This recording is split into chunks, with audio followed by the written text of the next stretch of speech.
Okey, Assalamualaikum. So kita sambung kejuruteraan genetik. Alright.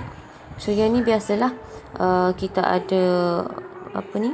Macam-macam jenis kejuruteraan genetik sekarang ni.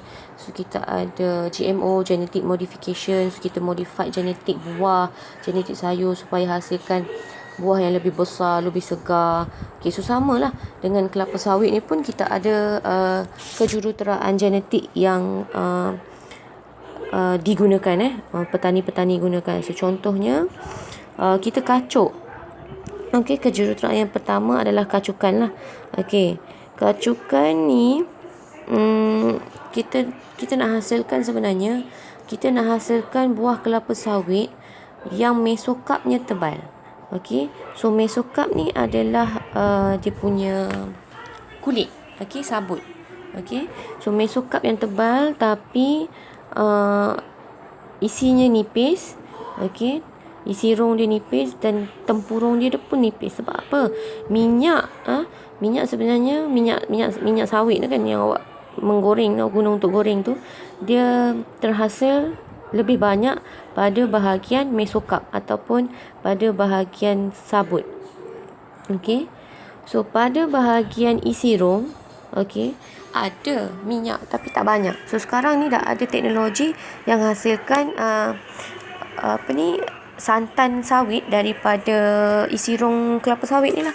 Kalau dulu isi rong, tempurung semua dibuang. Dia hanya ambil mesokap saja untuk hasilkan minyak kelapa sawit. Okey, so macam mana nak hasilkan mesokap yang tebal? So kita lakukan proses kacukan antara spesies kelapa sawit yang namanya Dura, daripada Indonesia. So dan kita kacuk dengan spesies Passifera.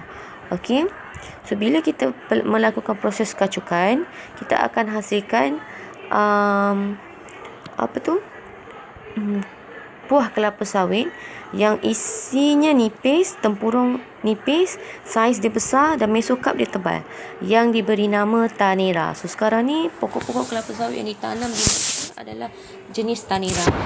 Okey, sebab itu kelapa sawit ni minyak kelapa sawit tu tak putus-putus lah. Okey, sebab kita dapat hasilkan minyak yang banyak sebenarnya. Okey, itu sahaja. Struktur-struktur ni saya rasa macam dah ada yang di slide sebelum-sebelum ni, tapi tak apalah, saya terangkan dulu. So yang ni adalah mesokap. So dia punya sabut.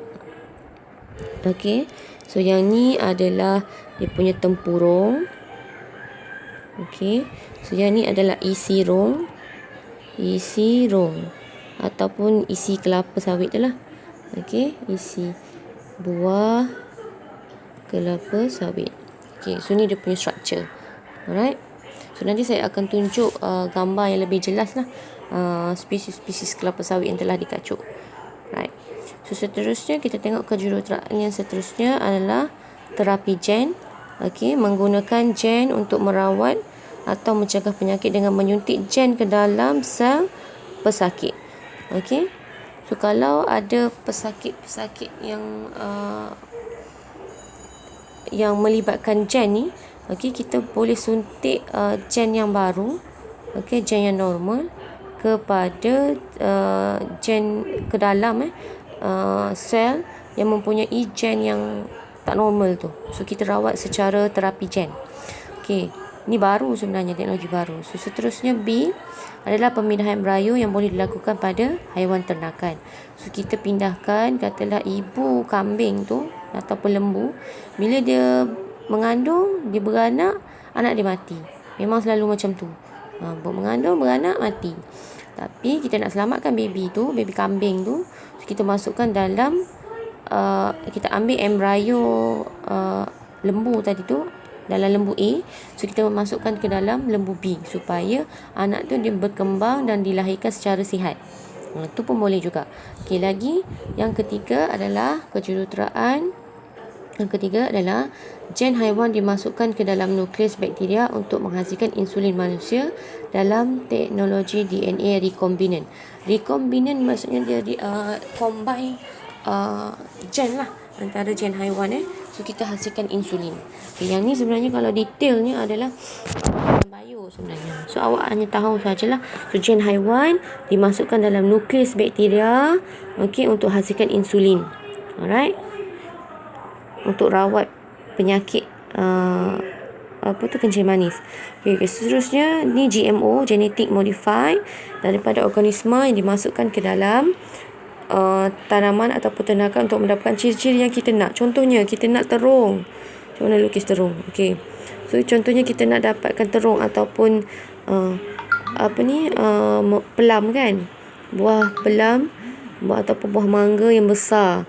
So kita buat GMO lah, genetic modified. So kita modify buah tu, buah yang asal. So kita modify genetik tu supaya kita hasilkan buah mangga yang lebih besar. Contohnya sawi yang segar, yang besar, yang crunchy contohnya. So kita modify genetik tu. Ataupun kalau tengok sekarang ni ada buah oren yang kecil-kecil tu kan, kecil-kecil besar, kecil-kecil lah, yang kecil-kecil tu. So itu pun adalah genetic modified. So, ataupun awak tengok sekarang ni pokok durian pun dah boleh ditanam dalam pasu. So tu adalah pokok yang telah dimodify genetiknya.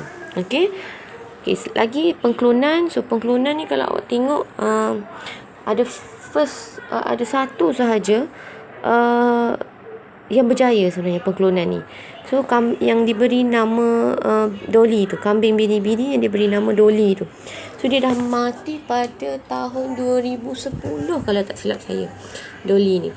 So dia tak tahan lama lah. Proses pengklonan. So kita hasilkan kambing bini-bini yang sama macam kambing bini-bini lain. So itu sahaja untuk slide kali ni. So untuk topik variasi saya akan sambung pada minggu hadapan. Alright.